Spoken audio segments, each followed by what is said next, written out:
Donc, les thérapies corps-esprit, on parle de quoi? On parle de tai chi, de qigong, de méditation et de relaxation.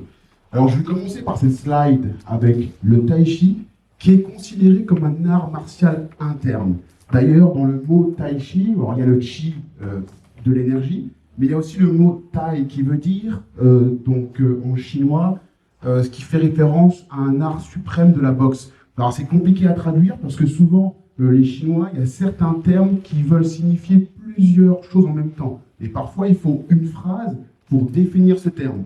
Mais retenez que ça reste un art martial interne. Alors, quand on parle d'art martial interne, on l'oppose finalement à un art martial externe.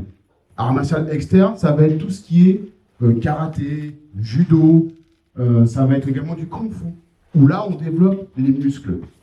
Ce qu'on veut faire avec le tai chi et l'art martial, donc interne, c'est développer toute la mécanique interne du corps. Et tout ça est extrêmement codifié.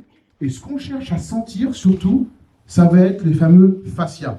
Alors j'en parlerai peut-être plus tard le long de la conférence, mais on veut vraiment que ça soit du tai chi ou du qigong. C'est d'ailleurs un point en commun. On veut se relâcher pour sentir les fascias.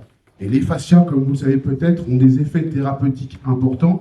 Je regardais une étude où on voyait que le mal de dos est souvent dû à des fascias qui sont trop raides. L'origine, j'ai mis origine inconnue.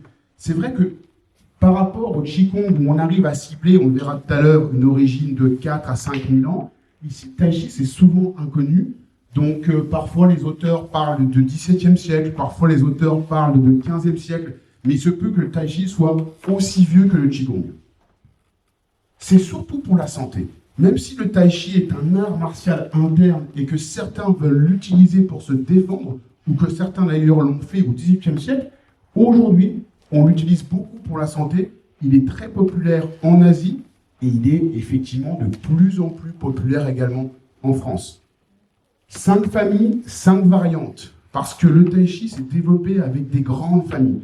La plus grande famille, peut-être que vous connaissez si vous faites du Tai Chi, c'est la famille Yang. Et la famille Yang donne un style, le style Yang, qui est un style qui est très développé parce qu'il est plus facile à faire que les autres. Le Tai Chi, ce sont des postures en mouvement et on va faire ce qu'on appelle une forme. Donc on apprend parfois des postures séparément avec certains mouvements et après on va les enchaîner de manière assez précise avec toujours la même façon de faire, à savoir le relâchement et la respiration et surtout aussi la lenteur. Donc 5 familles, 5 variantes. La plus connue c'est la Yang. Il y a des Tai Chi un peu plus difficiles où on baisse un peu plus dans les jambes. Je pense notamment à la famille Chen. Et puis on parle de famille Yang aussi parce que c'est le gouvernement chinois qui a voulu promouvoir le Tai Chi vu que ça vient de Chine, c'est leur culture. Et ils ont décidé de pousser le style Yang parce qu'ils pensaient que le style Yang était plus facile à apprendre en Chine, mais aussi pour conquérir l'Occident.